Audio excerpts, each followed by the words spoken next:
Olá, pessoal, tudo bem? Professora Vivian Cristina, seja bem-vindo ao meu canal do YouTube. Nós vamos para a nossa sétima aula sobre Teoria Geral do Estado para o concurso da Assembleia Legislativa de Minas Gerais. Já falamos na última aula sobre os elementos do Estado e agora nós vamos seguir aqui para falarmos. Quem está com a apostila pode acompanhar Estado e Direito, nosso tópico agora. Quem não tem um bom material teórico e quiser adquirir, ainda dá tempo. Temos um material de noções de direito, que é esse que eu estou seguindo aqui para trazer as aulas para vocês. Muito completo, baseado na referência bibliográfica indicada no edital de vocês, elaborado para esse concurso que faz toda a diferença na sua prova. Então, nós vamos ver agora o tópico Estado e Direito. O Dalmo Dallari, ele traz alguns conceitos aqui que são importantes, classificações de democracia, previsões acerca do sufrágio, que também veremos aqui. Então, nós vamos começar com três grandes movimentos políticos que podem aparecer na sua prova como movimentos importantes que nos conduziram ao nosso atual Estado democrático. Nós já vimos que a origem da democracia está lá na Grécia Antiga, mas que a democracia hoje é exercida de uma forma muito mais ampla, não é? Porque lá naquela época, mulheres, escravos, estrangeiros estavam todos excluídos da participação na vida política do Estado, era ainda um conceito muito restrito de democracia lá na Grécia Antiga, e aos poucos, no decorrer da história, esse conceito foi sendo ampliado. Então, segundo o autor, nós temos três grandes movimentos políticos sociais que contribuíram para o nosso atual Estado democrático. Quais são esses movimentos? Primeiro, Revolução Inglesa, com destaque para o documento do Bill of Rights, de 1689.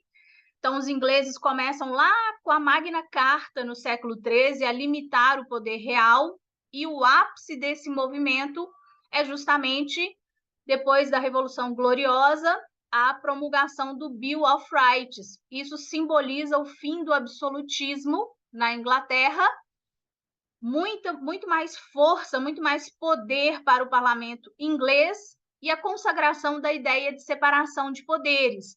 Então, é um momento muito importante. Os ingleses servem como inspiração para outros movimentos do século XVIII, que são justamente aqueles que o autor destaca. A Revolução Americana, principalmente através da Declaração de Independência dos Estados Unidos, que é um documento de 1776. Esse documento consagra a supremacia da vontade do povo, a liberdade de associação, possibilidade de manter um permanente controle sobre o governo. Então, estamos falando de um documento que traz a ideia de um Estado de direito, um Estado liberal, regido por leis, no lugar do Estado absolutista. Então, esses documentos do século XVIII, mencionados pelo autor, eles representam a queda do absolutismo, não é? Então, o fim do Estado absolutista e a inauguração de um modelo de Estado que seria regido por leis, em que o governante também ele é também submetido a essas leis, então ele tem o dever de respeitá-las e também de respeitar a liberdade das pessoas, não é? Então foi uma completa mudança de parâmetro que nós tivemos tanto com o movimento de independência dos Estados Unidos, quanto com a Revolução Francesa, que é o nosso terceiro movimento, um movimento que trouxe universalidade através dos seus princípios, do seu lema de liberdade, igualdade e fraternidade. Documento principal, Declaração de Direitos do Homem e do Cidadão, de 1789. Os norte-americanos, eles tiveram uma contribuição muito importante porque eles associaram a ideia de democracia com a autonomia das pessoas, com a não intervenção do Estado na vida das pessoas, não é? Isso é muito marcante até hoje nos Estados Unidos, a ideia de liberdade individual. Os franceses contribuíram para o surgimento da ideia de nação, então a ideia de que tínhamos, né, um conceito que era sinônimo entre a nação era o próprio Estado, porque nós tínhamos ali um Estado formado por pessoas com a mesma cultura, que falavam a mesma língua. Hoje nós já vimos que não é mais assim, né? Porque existem várias nações dentro de um país, mas naquela época, nação correspondia à ideia de povo, era o elemento humano do Estado. E isso trouxe uma universalidade para os ideais da Revolução Francesa, e o grande documento que simboliza tudo isso é essa Declaração de Direitos do Homem e do Cidadão de 1789, que pode ser mencionada aí na sua prova.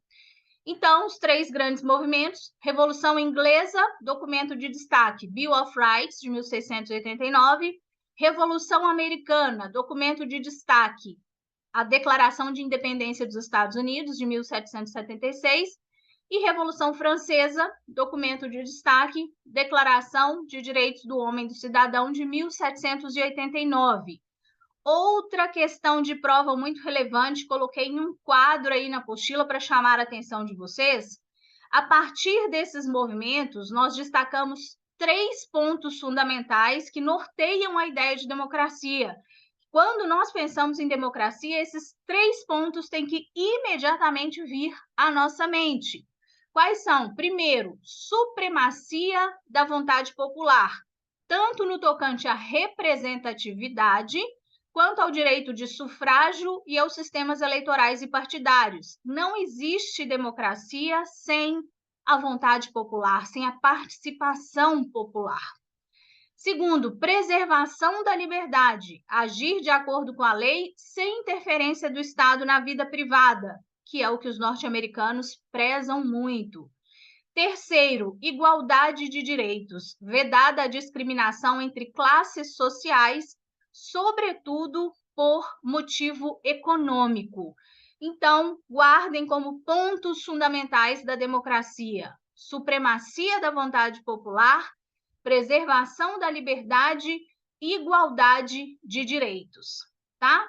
Avançando aqui na nossa matéria, nós temos uma classificação aqui, e muito cuidado, essa classificação é feita pelo Dalmo Dallari, pode aparecer diferente nos autores de constitucional, mas na sua prova você vai seguir o autor que a banca indicou, que é o Dalmo de Abreu Dallari, tá bom?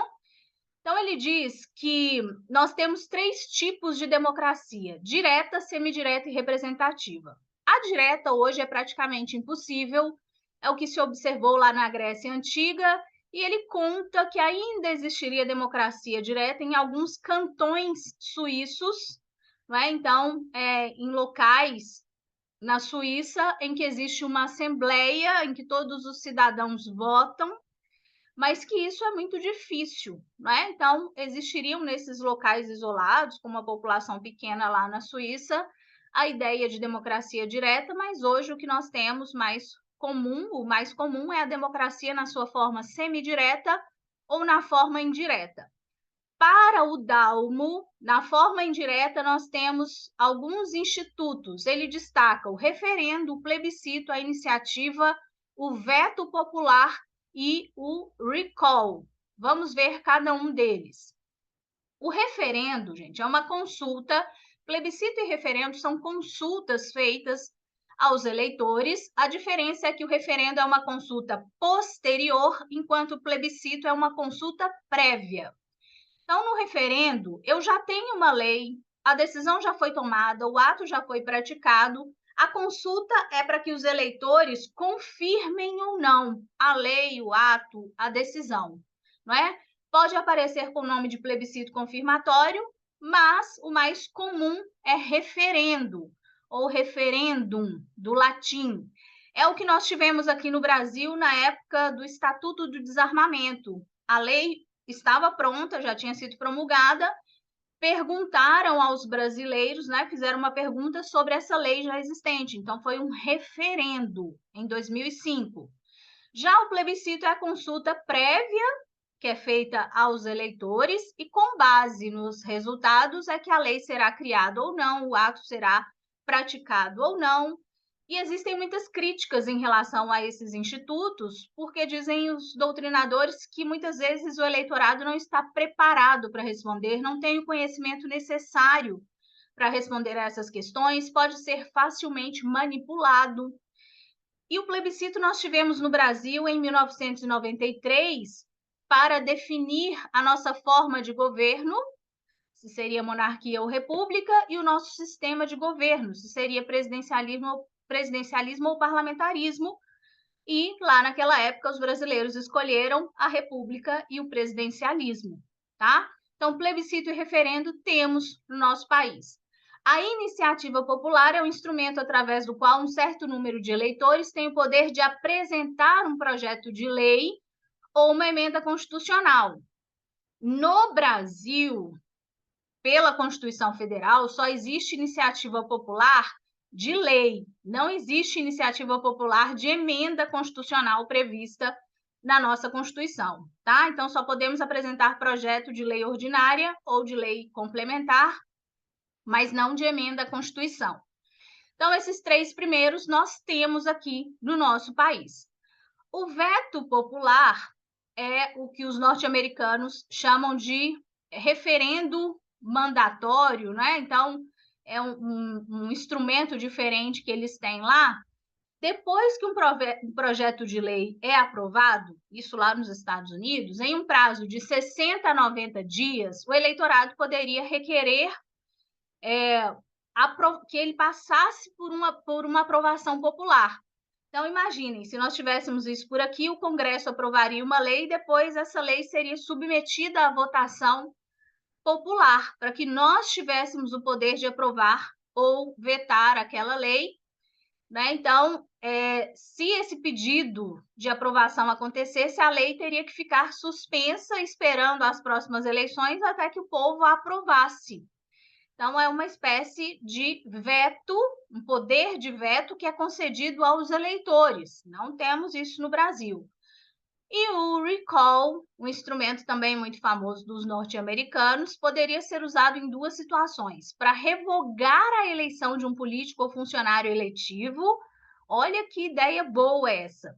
Então, um certo número de eleitores requer a consulta ao eleitorado para saber se o mandato daquela pessoa, né, daquele político, deveria ser mantido ou revogado. Eles teriam que depositar uma certa quantia em dinheiro, isso para evitar a atuação de má-fé, não é?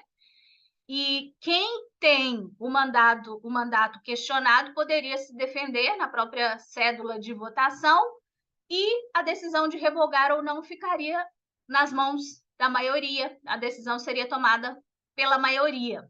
Então, esse é o recall para revogar um mandato de um político ou de um funcionário que tenha sido eleito. O recall judicial serve para questionar decisões de juízes ou tribunais, exceto da Suprema Corte norte-americana, que declara uma lei inconstitucional. Então, os eleitores, por maioria, poderiam decidir que a lei é constitucional e deve continuar a ser aplicada. Então, são possibilidades. Não temos aqui no nosso país, não é? O recall, já tivemos projeto de lei, inclusive, para criar esse mecanismo, projeto de emenda para incluir na Constituição, mas não creio que exista interesse político nesse sentido, né? Então, esses seriam, segundo Dalmo Dall'Are, instrumentos da democracia semidireta, tá?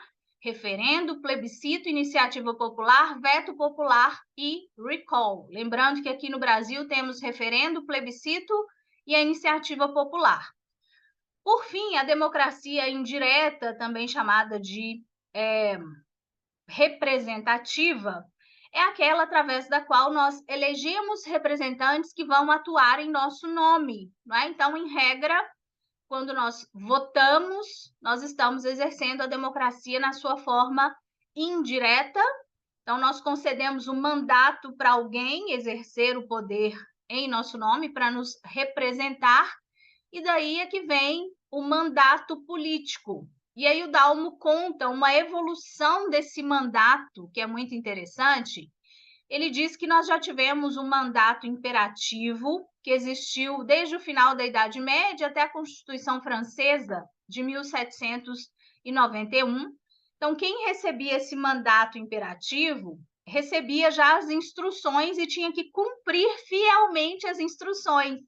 Né? Então, você elege uma pessoa, mas já entrega um mandato dizendo, estabelecendo regras que devem ser seguidas. Eles recebiam regras escritas e o representante não podia fazer nada que não estivesse previsto no mandato e tinha o dever de prestar contas. Se a sua atuação fosse insatisfatória, ele não recebia. Não é uma boa ideia? Eu gostei dessa ideia. E poderia ter seu mandato revogado. Mas esse mandato imperativo desaparece no século XIX, né? Então é uma experiência muito isolada. Atualmente, o nosso mandato ele tem características diferentes. Nós não temos mais essa figura do mandato imperativo.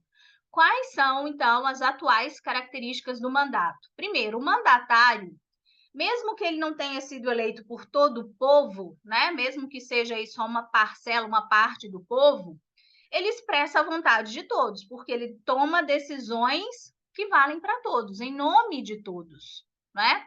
Então, nós vimos aí nas eleições uma divisão meio a meio. Nosso país ficou dividido, mas o presidente eleito vai tomar decisões em nome de todos. Então, isso é típico de um mandato em uma democracia. Letra B. Embora o mandato tenha sido obtido por um certo número de votos, o mandatário não está vinculado a eleitores específicos. Claro, o candidato eleito não vai atender aos anseios só de quem o elegeu. Vai exercer o seu poder político, né? Exercer o mandato buscando o bem-estar de todos. Letra C. O mandatário tem absoluta autonomia e independência, sendo que suas decisões não precisam ser ratificadas e obrigam a todos, mesmo aos que se oponham a elas. Claro, muitas vezes o presidente da República, inclusive, tem o que nós chamamos de poder discricionário, não é? Ele age segundo seus critérios de conveniência e oportunidade. O presidente da República decide, ele tem o poder de decidir se quer ou não ratificar um tratado internacional, por exemplo. E isso independe da nossa vontade, é um poder que está nas mãos dele. O mandato tem caráter geral, porque confere poderes para a prática de atos, em geral, não é? Então, todos os atos que estão na esfera de competência daquele cargo para o qual a pessoa foi eleita, as atribuições do cargo, essa pessoa está autorizada a praticar todos esses atos. O mandatário é irresponsável no sentido de não precisar justificar as suas decisões. Obviamente, né, em uma democracia, muitas decisões terão que ser justificadas, mas aqui estamos falando daquelas situações, como eu disse, ratificar um tratado internacional. Se o presidente não quiser, ele não precisa nos explicar por quê, porque ele tem poder discricionário para praticar alguns atos. Então, é nesse sentido.